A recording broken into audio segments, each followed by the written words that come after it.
So, as I just discovered, Rust-Oleum dry erase paint does not last forever. It does eventually go off.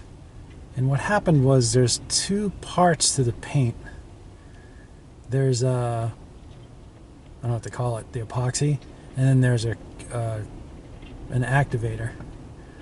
And for me, I couldn't tell if the activator was any good, but the epoxy, the larger can, the can that has the actual plastic that becomes the whiteboard, suspended in some liquid, that the plastic sort of separated out of the solution and ended up a big lump of white garbage in the bottom of the can. I'm not going to bother showing it. I think that's a good enough description.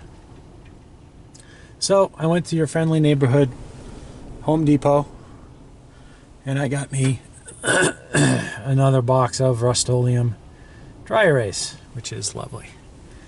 I'm not getting paid by any of these guys, but who cares?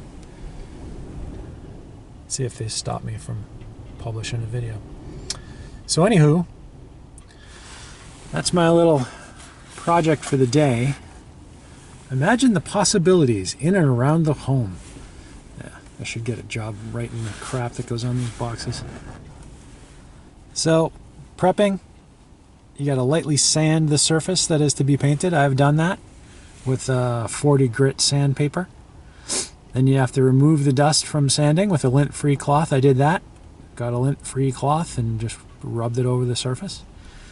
It was filthy when I was done, so it was good that I did that.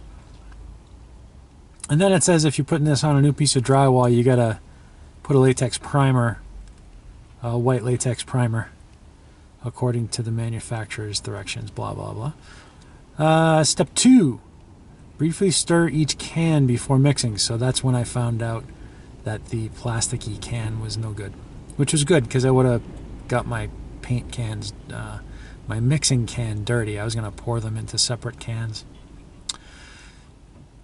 So for painting, briefly stir each can, pour part A into part B. Well, instead of doing that, what I was going to do was pour half of part B into an empty paint can. Ooh, you can hear the wind trying to, my car's moving from the wind. So part B, half is going into an empty paint can, and then half of part A is going to go in the same paint can. I'm going to stir them.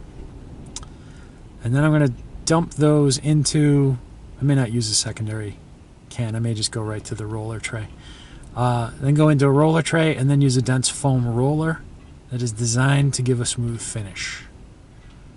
And they talk about removing loose fibers from the foam roller, using tape to remove any junk off the roller. My rollers have been wrapped in plastic, so I don't have to do that.